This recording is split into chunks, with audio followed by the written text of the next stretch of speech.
Rick and Morty is back with an all-new episode, and more specifically, this season's meta episode. Now, I'm short on time this week, so what do you say we keep this one short and sweet, yeah? Cool.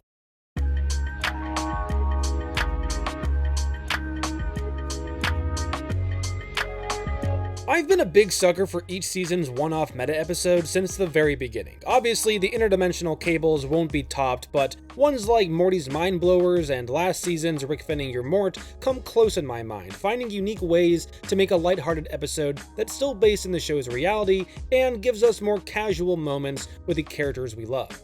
And in my opinion, this latest episode, Ricker Than Fiction, is another decent installment that achieves more or less the same effect. Let me explain. Okay, go ahead. Shit, she called my bluff. Run! Get down! I would probably put this one in the same wheelhouse as Never Ricking Morty or Full Meta Jack Rick, seeing as it gives us a new Rick and Morty adventure while heavily playing with ideas of story structure, which Dan Harmon is clearly a huge fan of, social commentary on franchise films, which Harmon is also a huge fan of. 6 seasons in a movie. 6 seasons in a movie. I'm sorry, I don't know what to say. Show's gonna last 3 weeks! 6 seasons in a movie! And toxic fandoms, which Rick and Morty itself is no stranger to.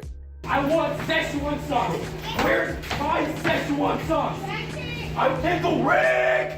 What beloved dum-dum! I feel like with each new season, it gets harder and harder to shake things up and provide a new spin on these one-off meta-based episodes, but premise alone, I think they outdid themselves. The story is very basic for a Rick and Morty adventure, but even still it comes with a few genius ideas that truly elevate it. Better. It's magic. For one, it goes meta with poking fun at the studio itself, seeing as Adult Swim operates under the Warner Brothers banner, which they have not shied away from referencing before, even within this very season. God, I do not want to say climate change on this show. I don't know which way Zaslav voted. 2, they're mocking the fandom drama surrounding Superman specifically. This has been a raging debate online for years now, sparking backlash against the studio, creating a hostile environment online and in person for some actors, and causing infighting between defenders of Zack Snyder and fans of James Gunn, and everyone else who hasn't picked a side. Yo, James Gunn. Oh, hi, Zack Snyder. Just saw your new cut of Superman, and word of advice, he's the man of steel, not the man of conversation. Okay. Do more shots of him punching, and here is a secret move. Start the punch at regular speed, and then you're gonna ramp it down. It's not a fucking secret. This is absolutely genius timing, seeing as Superman releases this very week, and honestly, it's only now making sense to me on why they decided to premiere this season when they did.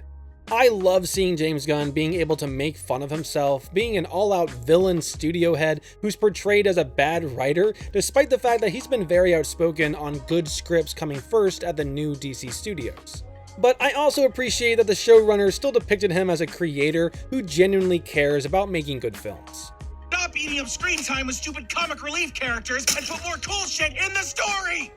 Guys, I'm a fan too. Why do you think Warner Brothers put me behind that desk you now owe me? So you could pitch Batman ideas to yourself? Exactly. And you know what I've learned? Making movies isn't easy. Zach, we're not losing touch with the audience, are we? I mean, I gave notes on the goddamn Count Chocula movie this morning. Was the portal green? Thirdly, this episode obviously pokes fun at these toxic fan bases, seemingly defending big franchises like Marvel and DC, and going so far as to belittle the fans themselves, saying that they are no Rick Sanchez.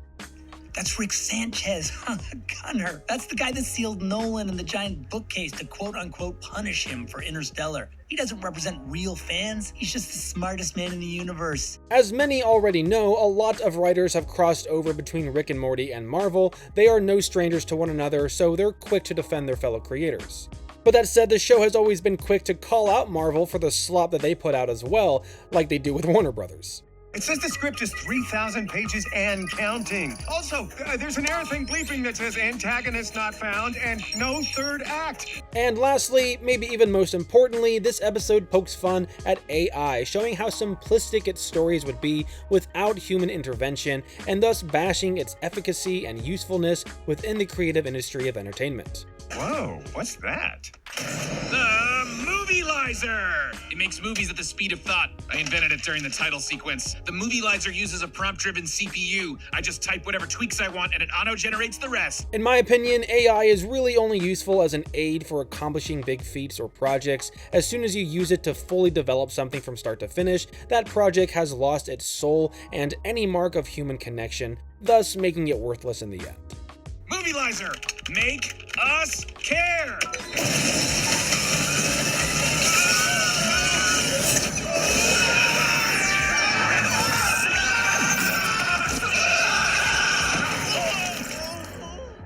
Overall, Season 8, Episode 7, Ricker Than Fiction is a serviceable meta-episode for the season, checking off the boxes us fans expect, while also finding new avenues to explore and poke fun at. But in the end, know what will make fans like you like it?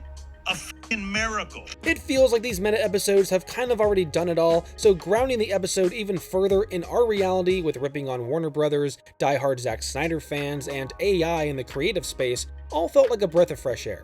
It's not the strongest adventure, nor is it the most interesting social commentary to come from the show. Dan Harmon is seemingly obsessed with episodes revolving around story structure, a niche thing that I personally enjoy, but I can also understand why others find it dull. Movielizer, make us care. And it's also not the funniest episode either, however, it does use the meta references to its advantage to provide other angles, often by way of Jerry. Now let's melt some ice caps! See? My Son of Thistle idea did work. All in all, I enjoyed the novelty this episode provided. It piggybacks off real-world drama extremely well, has something to say without punching you in the face with it, and generally just aims to poke fun and have fun. I'm sorry, Zack Snyder. I shouldn't be lashing out at you. Your biceps are the size of my head. Yes, but so is my heart. I thought Stranger Than Fiction was a great film for this show to parody, and I genuinely enjoyed it for what it was, but I still perfectly understand that it's no Citizen Kane. Ugh, not exactly Citizen Kane. Yikes. Citizen Kane doesn't strike again. And I didn't even think the last maximum velocity was all that bad. You said it wasn't Citizen Kane. I'm 14. I've never seen Citizen Kane. Comedy comes in threes. Honestly guys, this show just brings me so much joy, and even when it strings out lesser episodes, I'm always trying to just have fun with it and not take it too seriously. Nothing they do will tarnish those first 2 seasons for me, no matter what the toxic fans online might say. And they're completely right in that sometimes there are those who just can't be pleased, and it's better to just focus on the true fans of the show rather than the ones who love to be miserable. From now on, I'm just gonna be an impossible-to-please fan. You said it! And that's not to say that you can't have legitimate criticisms on a piece of art while also enjoying it, but there's a pretty noticeable line of courtesy and decorum that people are way too quick to cross online. Attacking a piece of art or its creator with the due level of respect is completely different from attacking its fans and defenders who enjoy that piece of art and who probably come with different perspectives. And I just feel that people have unfortunately forgotten that nuance. Now, I do have a few favorite moments from the episode, but in keeping this one a little bit shorter, I'll just talk about Jerry coming to save the day. You know how to really succeed in this town? By turning your back on family. I don't like that. No! You could have had it all! Guys, I'm back. Punching Gunn's lights out is funny for so many reasons to me, and I loved everything about their brief exchange.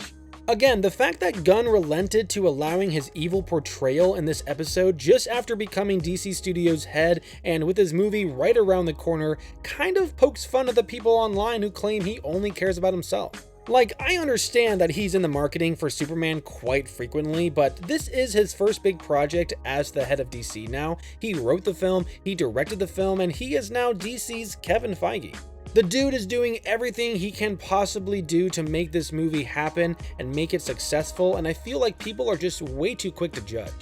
At least wait and see if this changes at all with other people's projects. That will be the most telling for me. Will he continue to insert himself into the conversation, or will he use his resources to lift up the other filmmakers? Time will only tell, not you haters out there. Let's go troll some comment section. Oh God, where did James Gunn go? But beyond that, seeing Jerry as the hero, as brief as it is always so fun because it never works out for him, like when he beat up Pissmaster or when he wrote the book which James Gunn mentioned in this very episode. I read that dinosaur book you wrote, Jerry. Really good stuff. You did? Well, I got the gist. Maybe we could do business together. 2-picture deal. I'm assuming this is referencing the book he wrote, Never Trying, Never Fails, back from Season 6, Episode 6, Jurassic Mort. Poor guy wrote a whole book about giving up, or well, never starting I guess, and received 0 credit, not a single dime. And wouldn't you know, what was his reward for saving Rick and Morty this time around? Apparently, raptor porn. Hey guys, you know how I've been writing raptor porn on the side? I'm ready to share it with the world. Oh, well, guess I'll just leave it on this machine till they come back. Guys, you still there? Oh no, dear God. And it all just feels like the perfect setup for next week's episode, which will be highlighting Jerry's jobless, stay-at-home dad simpleton life. Well, that is the last time I eat full-fat ice cream after midnight. Okay. But I would love to hear your thoughts on the latest meta episode down in the comments below. Did you love it? Did you hate it? Or are you somewhere in between? I might be short on time, but if you're not and you enjoyed the video, would you do me the honor of hitting that like button and sharing it with a fellow fan of Rick and Morty? Hey, maybe even subscribe so that you don't miss the next one. I would surely appreciate it. It goes a long way with my ongoing fight with the YouTube algorithm. But as for now, that's gonna be it from me. Thank you all so much for tuning in and sticking around. I will see you all next time.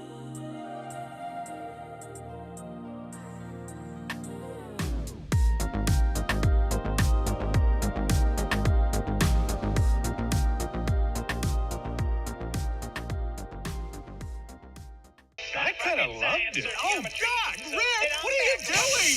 I don't know what to do with these feelings, Jerry. This used to be my favorite franchise. Maybe it's time to like something else. No, I want to talk to the manager.